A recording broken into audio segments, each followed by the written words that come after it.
Hey guys, what's going on? And in this video today, we're going to be talking about Havoc Demon Hunter with the Night Fae Covenant in Arena and what I think of it as of, well, the week of release, July 2nd, 2021, patch 9.1. So what does Havoc Demon Hunter have going for it? Well, it has a lot.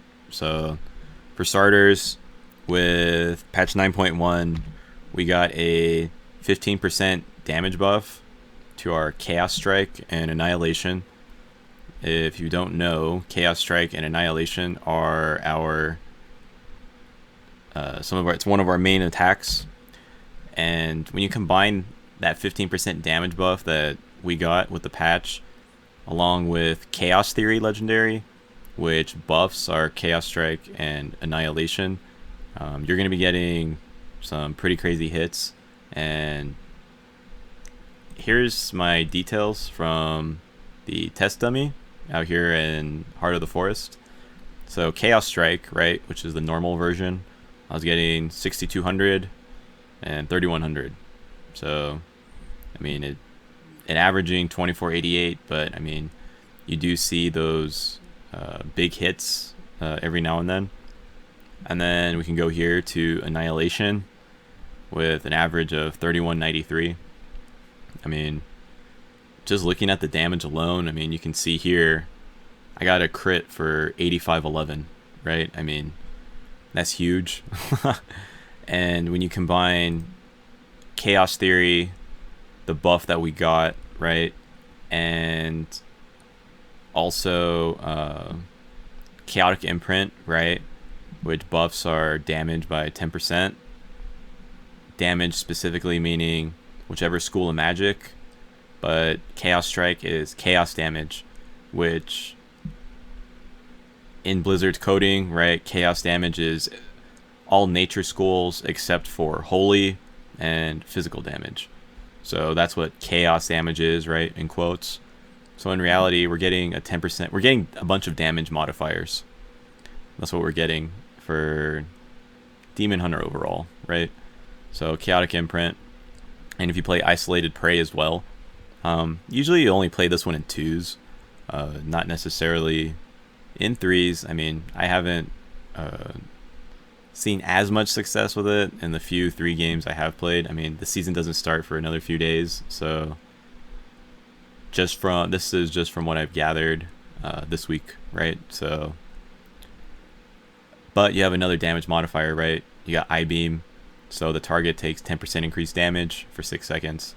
So you stack this with Chaotic Imprint, Chaos Theory, and of course the 15% damage buff that we got with the patch, right? Just to our base damage, you're going to be getting, well, the 6200 crits, the 8500 crits, the 4300 hits. And when you combine that with our Covenant ability, or sorry, not Covenant ability, our Conduit. So I can go ahead and click it right here. I'm running Nia. So Nia, I would say, is still the best for Night Fae in Arena. Nia gives you Grove Invigoration, right? Which buffs our Mastery, which our Mastery buffs our Chaos damage, right? So Mastery isn't like a go-to stat that you want to prioritize. I mean, haste and verse is still your priority. However, mastery definitely does help still, right? It's just not your main focus because you want to be able to get those globals and whatnot, right, faster. Whenever you hunt, right, which is our Covenant ability, we automatically gain 12 stacks of Grove Invigoration, right, for 30 seconds. So for 30 seconds, we have the 12 stacks. Sometimes you get to like 13, right? Just depending if you get another proc from your attacks. So you have that as well, which is buffing our chaos damage. So another damage modifier. But one thing I wanted to turn your attention to was the Relentless Onslaught Potency Conduit and Chaos Strike, and it also includes Annihilation. Has a chance to trigger a second Chaos Strike or Annihilation, right? Depending if you're in Metamorphosis or not. And you combine this with all the other damage modifiers we've talked about, right? That 8400 hit can potentially hit again for a second time, right? And you pretty much do a bunch of damage and they nearly die, right? They meaning the enemy player. So that's a little bit about a Night Fae Havoc Demon Hunter offensively. What can I say? What else can I say for the class right now? We got a little bit of changes, right?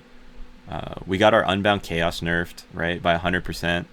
So our Fell Rush used to do 600% increased damage. Now it's 500. Right now I'm Trail of Ruin. I was just trying it out. I've been trying them out in some games. Glaive Tempest, Unbound, Trail of Ruin. I wanted to try out Trail of Ruin with the Growing Inferno conduit. So Growing Inferno increases the damage of your Immolation Aura, right, by 14% each time it hits. So if you're going up against, say, like a melee cleave or something where your enemies are going to be stacking, I mean, this would be something good, right? And you can combine it with Trail of Ruin, and you have a good size, what do you want to call it, dot damage, bleed damage, right? It's not bleed damage, dot damage. And it adds up a lot over time, because when you factor in our Hunt and Chaos Strike and Annihilation, it does a little bit more damage, right? And when you use your Chaotic Imprint, I also made a video on Chaotic Imprint, but it buffs a specific school of magic, right? Of course, if you get fire, it's going to buff your Growing Inferno, your Immolation Aura, and your Fellblade. But our main focus right now is Growing Inferno. So you're going to be getting about, what was I getting here? This was just on the test dummy. I mean, I was averaging about 634 damage per tick. The highest crit I got was 1507, and of course a normal hit anywhere from 314 to 839, right? But total, I mean, we did 74k damage. I was hitting the target dummy for a long time, so yeah, it wasn't just in a small session, but it can add up. Along with the Trail of Ruin, the way I like to think of it is it can be kind of similar to, say, like a Beastmaster Hunter, if you're familiar with that, right?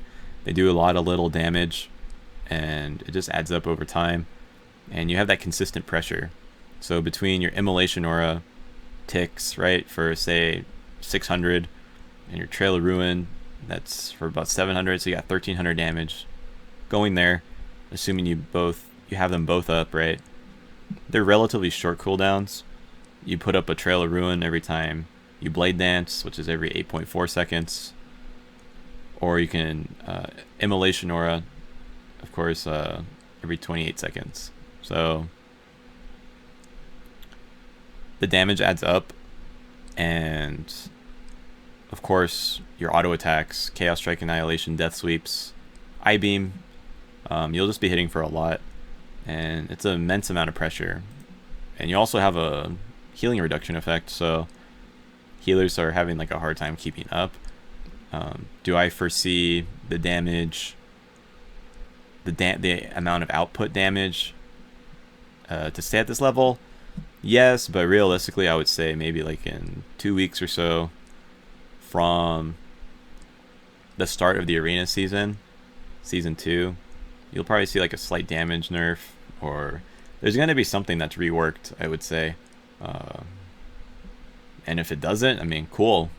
Demon Hunter, it's going to be a huge offense, right? But that doesn't mean that you're going to be able to live consistently, right? I mean, offense is just one part of the entire equation. There's an entire defensive way of playing as well. So that I can make in another video. I just wanted to go over a little bit about what I think of in terms of a Night Fae Nia